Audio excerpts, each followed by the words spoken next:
the philosophical, religious, and historical frameworks that have led to this postmodern collective consciousness that I believe will inevitably lead to less and less human agency.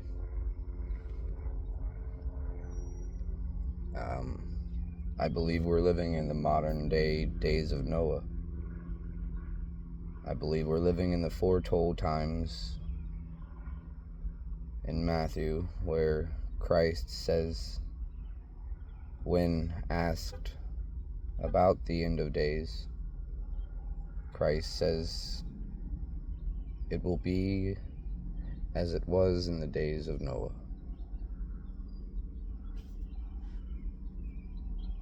And if that's the case, well, then we got to figure out what the heck made Noah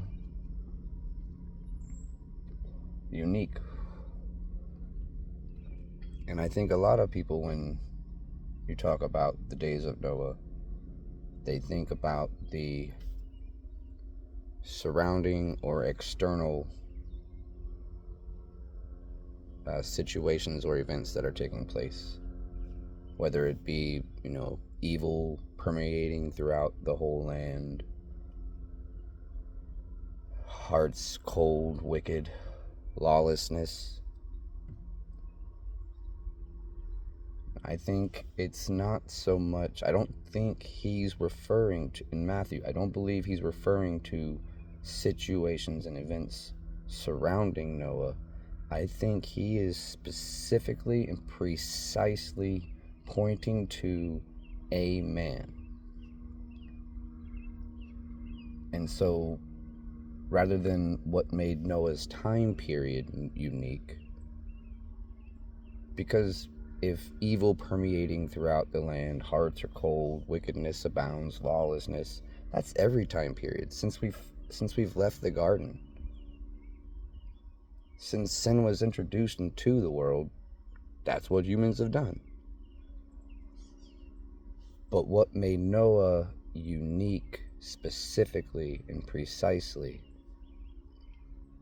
is what I think he's referring to. And I believe what made Noah unique was that his bloodline was the last bloodline on the planet that hadn't been contaminated or corrupted by the Nephilim that are spoken of in Genesis 6.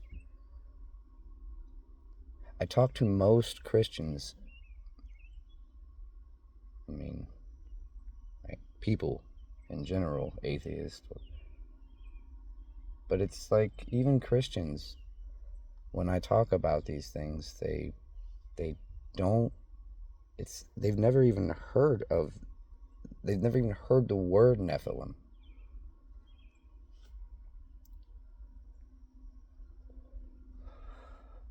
They hear Sodom, Gomorrah, and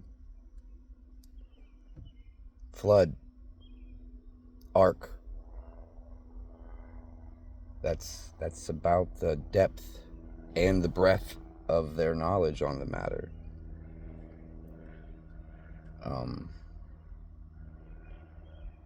But no, he was the last bloodline that was pure.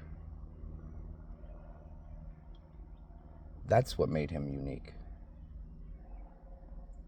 And here we are in the year 2025 when you can decide whether an embryo is inseminated or not based on the potential height, weight, IQ, eye color, hair color. You get to decide which embryo lives and dies.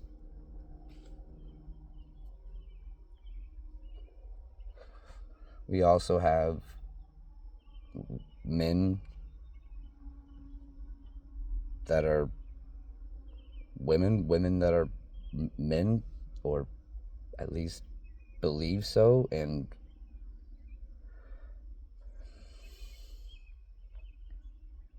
as a society, we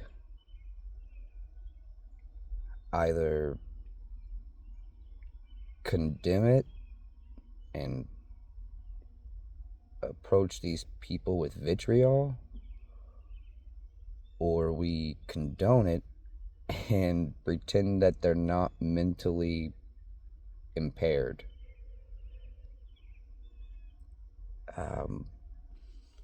I don't think either side actually gives a shit about the person.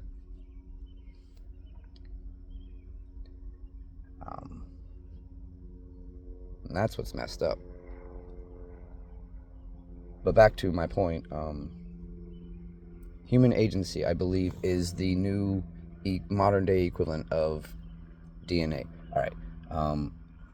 The human DNA was what was important in the days of Noah.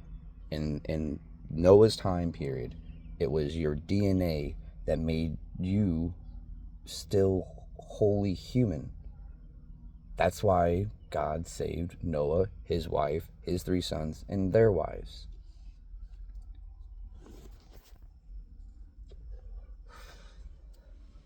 But here we are now in the year of our Lord 2025, and I believe, and look, I don't know, I said I believe, and I am acting as if this is true. And so I do believe this, that the modern day equivalents to DNA is human agency. The agency that we take over our own lives. Our ability as a human being to use our own senses to make our own decisions and choices without being influenced subconsciously or consciously, but to take agency over what information you are taking in subconsciously or consciously, and how we use that human agency also to not only what is being taken in, but what we put out.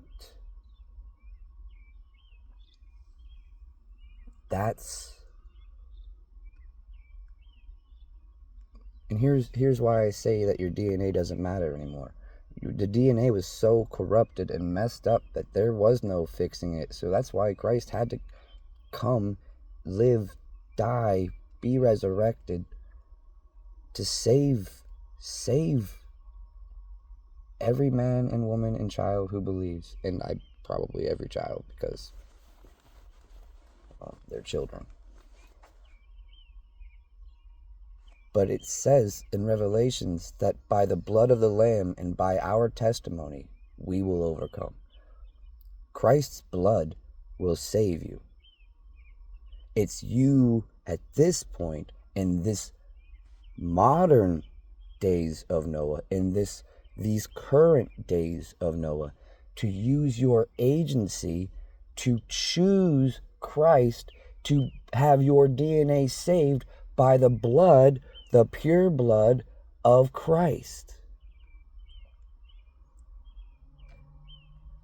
Human agency is, in my mind, the modern day equivalence of your DNA in Noah's time. And when you look at how the DNA was being corrupted, when you looked at how the moral structure and frameworks were being eroded, and then you look at it wasn't just this place or this place or that place or this group or that group or this group or that group. It was the whole world.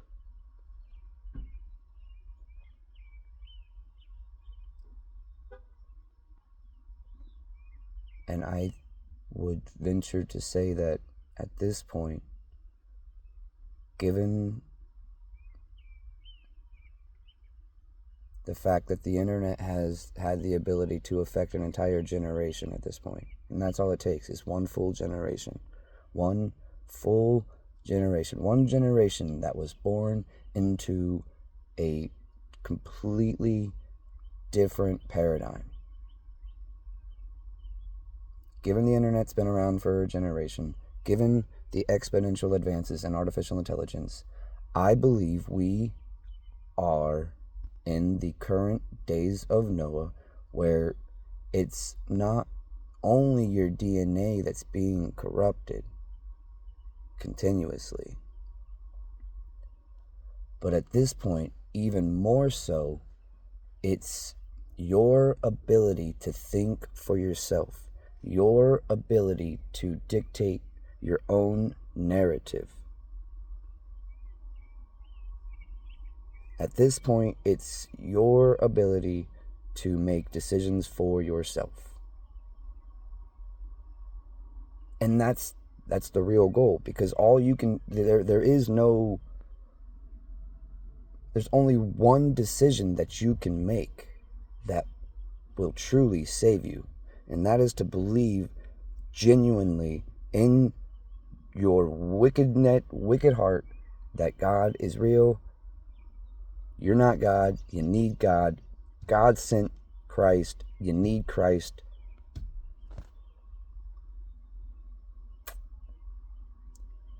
But I believe that the prick, the devil, Satan, whatever word you want to,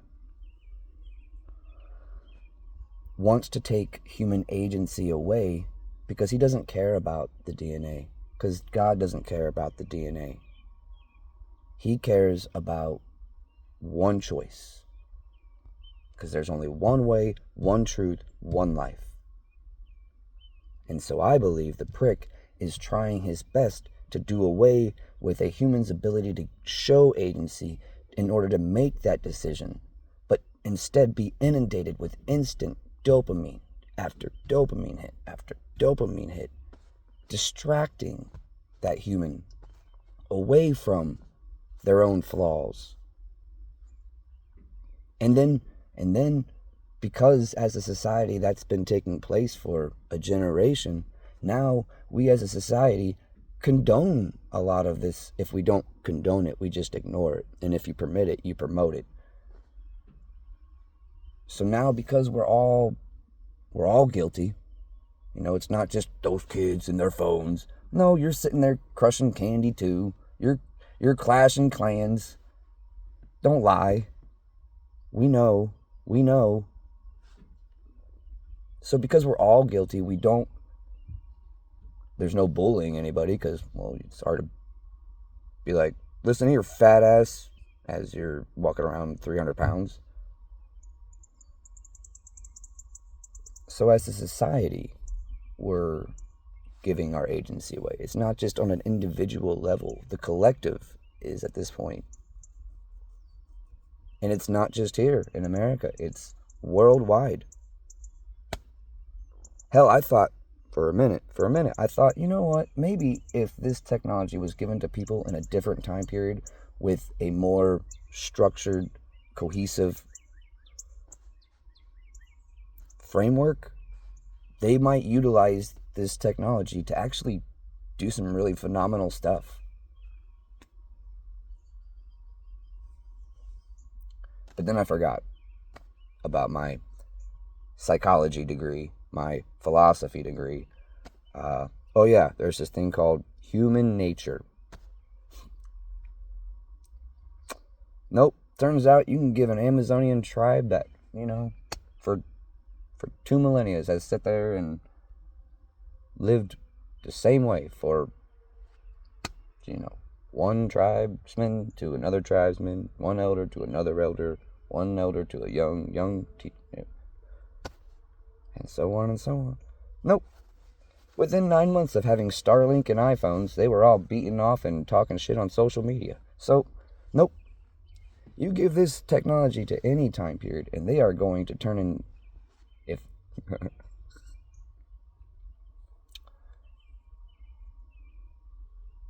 they will become cold, wicked, heartless, narcissistic, nihilistic.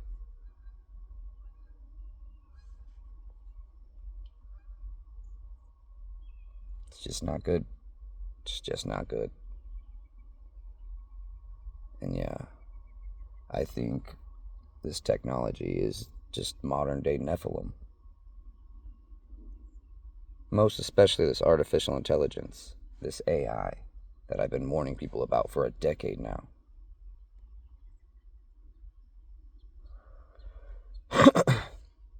Yep. This is all just the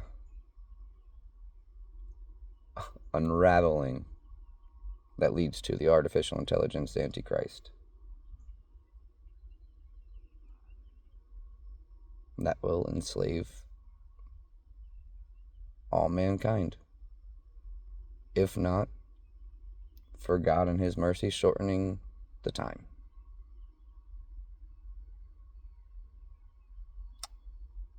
Anyway.